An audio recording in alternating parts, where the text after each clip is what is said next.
የኢሳያስ ፀሐይ እየጠለቀች ይመስላል። የትራምፕ አስተዳደር በቅርቡ ባወጣው አዲስ የቀይ ባህር ስትራቴጂ ኤርትራን ከጠላት ሀገራት ጎን ያሰለፈ ለቀጠናው ስጋት አድርጎ የሰየመም ሆኗል። የኢራን ጦር መሳሪያ አስተላላፊ መሆኗን የስለላ መረጃዎች መውጣታቸውን ተከትሎ ትራምፕ በአስመራ ላይ ጥርስ ነክሰዋል። ግብጽም አሰብን ለአባይ ድርድር የመስዋዕት በጋ አድርጋ ለማቅረብ ሽር ጉድ መጀመሯ ከዋሽንግተን የሚወጡ መረጃዎች በሰፊው እየተደመጡ ነው። ኢሱ በ80ዎቹ የእርጅና ዘመናቸው ከባድ የተባለው ፈተና ተጋርጦባቸዋል። የትራምፕ አማካሪ ስለ ኤርትራና ኢሳያስ ላይ ሊወሰድ ስለሚገባው እርምጃ ምናሉ? አብራችሁን ከቆያችሁ የምታደምጡት ይሆናል። የፕሬዝዳንት ዶናልድ ትራምፕ ሁለተኛው የስልጣን ዘመን ወደ ሁለተኛው ወሩ እየተሸጋገረ ባለበት በዚህ ወቅት የአሜሪካ የውጭ ጉዳይ ፖሊሲ በቀይ ባህር ቀጠና ላይ ያለውን ትኩረት በከፍተኛ ሁኔታ እያጠናከረ ይገኛል። በተለይም በኤርትራ ረገድ ለረጅም ጊዜ የቆዩት የሰብአዊ መብት ጥሰቶች፣ የታጋቾች እስራትና አሜሪካን ከሚቃወሙ ኃይሎች ጋር የሚደረጉ ጥምረቶች ከሀገሪቱ ሰፋ ያሉ ስትራቴጂካዊ ፍላጎቶች ጋር እየተጋጩ መምጣታቸው ለዚህ ዋነኛው ምክንያት ሆኗል።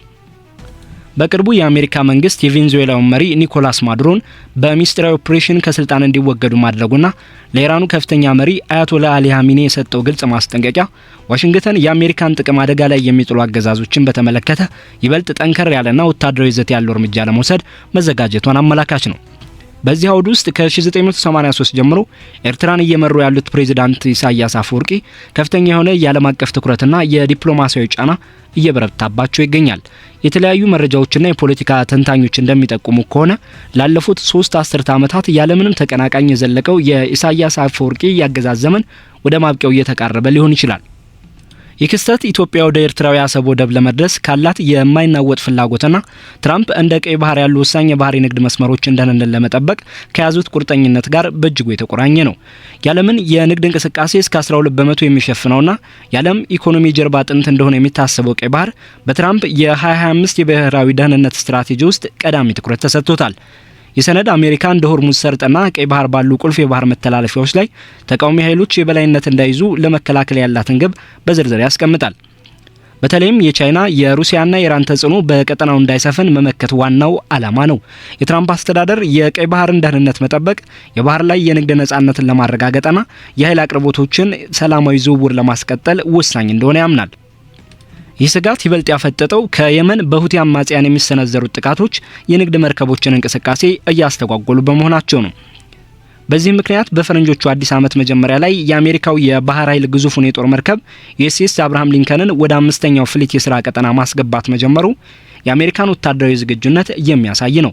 ተንታኞች እንደሚሉት ኤርትራ በቀይ ባህር ምዕራባዊ ጠረፍ ላይ ያላት ስትራቴጂካዊ አቀማመጥ በዋሽንግተን ስሌት ውስጥ ትልቅ ቦታ እንዲሰጣት አድርጓታል።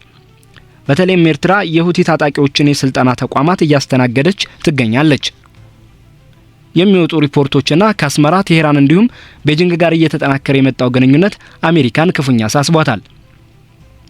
ኤርትራ በቀጠናዊ ግጭቶች ውስጥ ያላት ተሳትፎ በተለይም የትግራይ ጦርነት ውስጥ የነበራት ሚና ይህንን ስጋት ይበልጥ አባብሶታል። የኤርትራ ጦር ከኢትዮጵያ የመከላከያ ሰራዊት ጎን በመሆን ወደ ሰሜን ኢትዮጵያ በመግባት በፈጸማቸው ወታደራዊ እንቅስቃሴዎች ሰፊ የጦር ወንጀል ክሶች ተሰንዝረውባቸዋል። የተባበሩት መንግስታት ድርጅት ባለሙያዎችና ዓለም አቀፍ የሰብአዊ መብት ተሟጋች ድርጅቶች የኤርትራ ወታደሮች በትግራይ ክልል ውስጥ በፈጸሟቸው ጭፍጨፋዎች፣ የጾታ ጥቃትና ሰዎችን በማፈናቀል ተግባራት ላይ ተሳትፎ እንደነበራቸው በዝርዝር አስፍረዋል። በእነዚህ ጥቃቶች ምክንያት በሰላማዊ ሰዎች ላይ የደረሰው የሞት መጠን በ10 ሺዎች የሚቆጠር እንደሆነ ይገመታል። ምንም እንኳን የፕሪቶሪያ የሰላም ስምምነት ግጭቱን ቢያቆምም የኤርትራ ጦር አሁንም ቢሆን በድንበር አካባቢዎች መገኘቱን ቀጥሏል። ይህ ሰብአዊ ድጋፎች ለተቸገሩ ወገኖች እንዳይደርሱ እንቅፋት ከመሆኑም በላይ ከ20 ሚሊዮን በላይ ኢትዮጵያውያንን ለከፋ ረሃብ አጋልጧል። አምነስቲ ኢንተርናሽናል ባወጣው ሪፖርት የተኩስ አቁም ስምምነቱ ከተፈረመ በኋላም የኤርትራ ወታደሮች ግድያዎችንና ዘረፋዎችን እየፈጸሙ መሆኑን በመጠቆም ድርጊቶቹን በሰብአዊነት ላይ የተፈጸሙ ወንጀሎች ሲል ፈርጇቸዋል። ይህ የቀጠለው የኤርትራ ወታደራዊ ጫና ደካማ የሆነውን የሰላም ሂደት አደጋ ላይ የጣለው ሲሆን የትግራይ አመራሮችም ኤርትራ መልሶ የመገንባት ጥረቱን እያደናቀፈች ነው ሲሉ በጽኑ ይከሳሉ።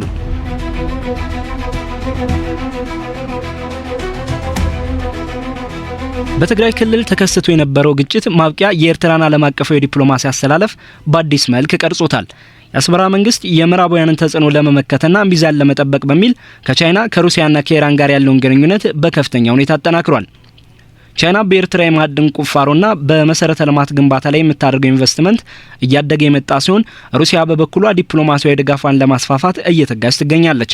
ከሁሉም በላይ ግን ኤርትራ 2011 ጀምሮ ወደ ኢራን ያዘነበለችበት ሁኔታ ለኢራን የሎጂስቲክስ እንቅስቃሴዎች የባህር በር ተደራሽነትን ዳግም የፈጠረ ሲሆን ይህም በየመን ለሚገኙት የሁቲ አማጽያን የጦር መሳሪያ ዝውውርን ሊያመቻች ይችላል የሚል ስጋት ፈጥሯል።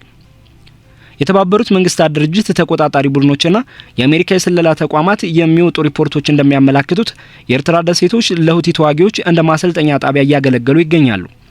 ይህም በቀይ ባህር ላይ የሚደረገውን የመርከብ ትራንስፖርት ለማስተጓጎል ምቹ ሁኔታን ፈጥሯል። ይህ አስተላለፍ ኤርትራን በኢራን የሚመራው የተቃውሞ ዘንግ አባል እንድትሆን ያደረጋት ሲሆን ይህም የአሜሪካን የባህር ኃይል ኦፕሬሽኖችና የእስራኤልን የደህንነት ጥቅሞች አደጋ ላይ የሚጥል ነው። በ2017 በንግድ መርከቦች ላይ ሁቲ ጥቃቶች ተባብሰው በመቀጠላቸው አሜሪካ ኦፕሬሽን ራፍ ራይደር በተሰኘው የዘመቻ የአየር ጥቃቶችን ብታጠናክርም ስጋቱን ሙሉ በሙሉ ማስወገድ አልተቻለም። በሀገር ውስጥ ደረጃ የኢሳያስ አፈወርቂ አገዛዝ በከባድ ጭቆና የሚታወቅ ሲሆን ይህም ኤርትራን ከሰሜን ኮሪያ ጋር እንድትነጻጸር አድርጓታል። የተባበሩት መንግስታትና የሰብአዊ መብት ተሟጋች ድርጅቶች እንደገለጹት በሀገሪቱ ያለው ያልተገደበ ብሔራዊ አገልግሎት እንደ የግዳጅ የጉልበት ስራ የሚቆጠር ነው። የስርዓት በበርካታ ትውልዶች ላይ ተጽዕኖ ያሳደረ ከመሆኑም በላይ ዜጎች በብዛት ሀገሪቱን ጥለው እንዲሰደዱ ምክንያት ሆኗል። ባለፉት 25 ዓመታት ኤርትራ ምንም አይነት ህግ አውጭ አካል፣ ነጻ የዳኝነት ስርዓት ወይም ነጻ የፕሬስ ተቋም አልነበራትም። አገዛዙ የ2 በመቶ የዲያስፖራ ታክስን በማስገደድ የሚሰበስብ ሲሆን ይህም በውጭ ሀገራት የሚኖሩ ኤርትራውያንና ትውልደ ኤርትራውያን የአሜሪካ ዜጎች ጭምር በሀገር ውስጥ ባሉ ዘመዶቻቸው ላይ ዛቻ በመሰንዘር የሚተገበር ነው። የታጋቾች ጉዳይም የሀገሪቱን ብቸኝነት ማሳያ ሆኗል። በ2012 በ15 ዓመቷ ያለምንም ክስ የታሰረችው አሜሪካዊቷ ሲሃም አሊ እስካሁን ድረስ ያለችበት አይታወቅም።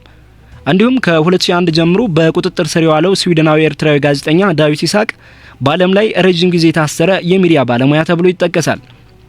ባሳለፍነው ሳምንት ለሀገር ውስጥ መገናኛ ብዙሃን በሰጡት ቃለ መጠይቅ ፕሬዚዳንት ኢሳያስ የምዕራባውያን ትችት እንደ ጣልቃ ገብነት በመቁጠር ውድቅ ያደረጉት ቢሆንም በትራምፕ አስተዳደር ስር ከአሜሪካ ጋር ለመሳተፍ ዝግጁ መሆናቸውን ጠቁመዋል።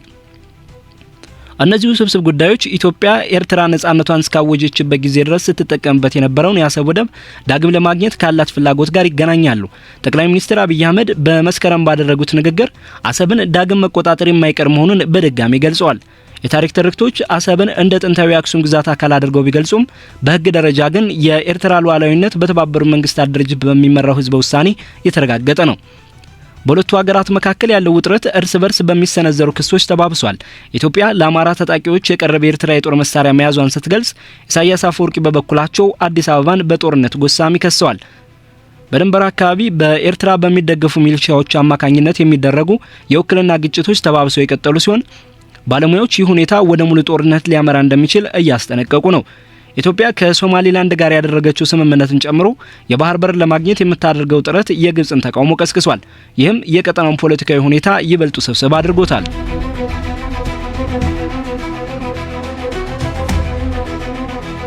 የትራምፕ አስተዳደር ፖሊሲ በቀይ ባህር ቀጠና ውስጥ አሜሪካ ያላትን ስትራቴጂካዊ ግቦች ለማሳካት ሲባል በኤርትራ ውስጥ የመንግስት ወይም የስራ ለውጥ ለማምጣት ግፊት ሊደረግ እንደሚችል ግልጽ ምልክቶችን እያሳየ ይገኛል።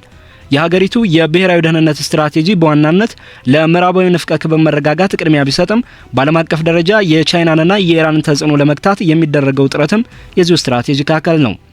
በኤርትራ ላይ የተጣሉት ማዕቀቦችና የቪዛ እገዳዎች አሜሪካ በ75 ሀገራት ላይ ከወሰደቻቸው ሰፋ ያሉ ገደቦች መካከል የሚጠቀሱ ሲሆን ይህም በአስመራ ላይ እየተጠናከረ የመጣውን ጫና አመላካች ነው። እንደ ዓለም አቀፉ የጥናት ቡድን ያሉ የዘርፉ ተንታኞች በኤርትራ የመንግስት ለውጥ እንዲመጣ የሚደረግ ጥረት በአፍሪካ ቀንድ ውስጥ አለመረጋጋትን ሊፈጥር እንደሚችልና እንደ ሊቢያ ያለ የስልጣን ክፍተት ሊያስከትል እንደሚችል በጽኑ ያስጠነቅቃሉ። ይሁን እንጂ የዚህ እርምጃ ደጋፊዎች በበኩላቸው የስርዓት ለውጥ መምጣቱ በኤርትራ የሚገኙ ታጋቾች እንዲፈቱ፣ የሰብአዊ መብት ጥሰቶች እንዲቆሙና ለኢራን ታማኝ የሆነን ወገን ከቀጠናው በማስወገድ የቀይ ባህርን ደህንነትና አስተማማኝ በሆነ ሁኔታ ለመጠበቅ እንደሚረዳ ይከራከራሉ። እንደ የኤርትራ ሰማያዊ አብዮት ያሉ ተቃዋሚ ቡድኖች በሀገሪቱ ዲሞክራሲያዊ ሽግግር እንዲመጣ የሚወክሉ ሲሆን ይህም በአሜሪካ በሚኖሩ ኤርትራውያን ዲያስፖራዎች ዘንድ ከፍተኛ ድጋፍ ሊያገኝ የሚችልበት እድል ሰፊ ነው። የትራምፕ አስተዳደር ድርድርን መሰረት ያደረገ ስልታዊ አካሄድ በመከተል ኢትዮጵያ የአሰብን ወደብ ለማግኘት ያላትን ከፍተኛ ፍላጎት እንደ ስምምነት መሳሪያ ሊጠቀሙበት ይችላሉ። ይህም ኢትዮጵያ በኤርትራ ላይ ለሚወሰዱ ማናቸውም እርምጃዎች ትብብር እንድታደርግ በምትኩ አሜሪካ እንደ ታላቁ የኢትዮጵያ ህዳሴ ግድብ ባሉ ውዝግብ ባለባቸው ጉዳዮች ላይ በኢትዮጵያና በግብጽ መካከለኛ ሆነ የሽምግልና ሚና እንድትጫወት የቀረበ ሀሳብ ነው። በቅርቡ አሜሪካ በህዳሴ ግድብ ዙሪያ ለተፈጠሩ አለመግባባት ሽምግልና ለመስጠት ያሳየችው ፍላጎት ይህንኑ ስልታዊ ዲፕሎማሲ የሚያጠናክር ነው። ይሁን እንጂ የኤርትራ መንግስታዊ መገናኛ ብዙሃን የመንግስት ለውጥ ጥሪዎችን አዲስ ቅኝ ገዢነት ሲሉ ያጣጥሉታል። የሀገሪቱንም ሉዓላዊነት አጥብቀው እንደሚከላከሉ ያሳስባሉ። ፕሬዝዳንት ኢሳያስ አፈወርቂ በቅርቡ በሰጡት ቃለ መጠይቅ ከአሜሪካ ጋር ከፍተኛ ደረጃ ያለው ግንኙነት ለማድረግ እቅድ እንዳላቸው ቢገልጹም አሁን ያሉት የፖሊሲ አቅጣጫዎች ግን ጉዳት የሚያስከትሉ መሆናቸውን በመጥቀስ ውድቅ አድርገውታል። የዓለም አቀፉ የጥናት ቡድን ባወጣው የቀጠናዊ ስጋቶች ትንበያ የኢትዮጵያና የኤርትራ ውጥረት በፈረንጆቹ 2026 ከዋነኞቹ የዓለም ግጭቶች መካከል አንዱ ሆኖ ሊመዘገብ እንደሚችል ገልጿል። ይህም በሱዳንና በየመን ካሉ አለመረጋጋት ጋር ተዳምሮ ሁኔታውን ይበልጥ አሳሳቢ ያደርገዋል። የፕሬዝዳንት ኢሳያስ አፈወርቂ የ35 ዓመታት አገዛዝ ከዚህ ቀደም ታይቶ በማይታወቅ ከፍተኛ ውጫዊ ጫና ውስጥ በወደቀበት በዚህ ወቅት የቀይ ባህር ቀጠና የወደፊት ዕጣ ፈንታ በትራምፕ አስተዳደር ስልታዊ ውሳኔዎች ላይ የተንጠለጠለ ሆኗል። ይህንን የአገዛዝ ዘመን ማብቃት ቀጠናውን ከአሜሪካ ብሔራዊ ጥቅሞች ጋር ዳግም ሊያስተሳስረው ቢችልም በሂደቱ ላይ የሚፈጠሩ ጥቃቅን ስህተቶች ግን ሰፊ ቀጠናዊ ያለመረጋጋትን ሊያስከትሉ ይችላሉ።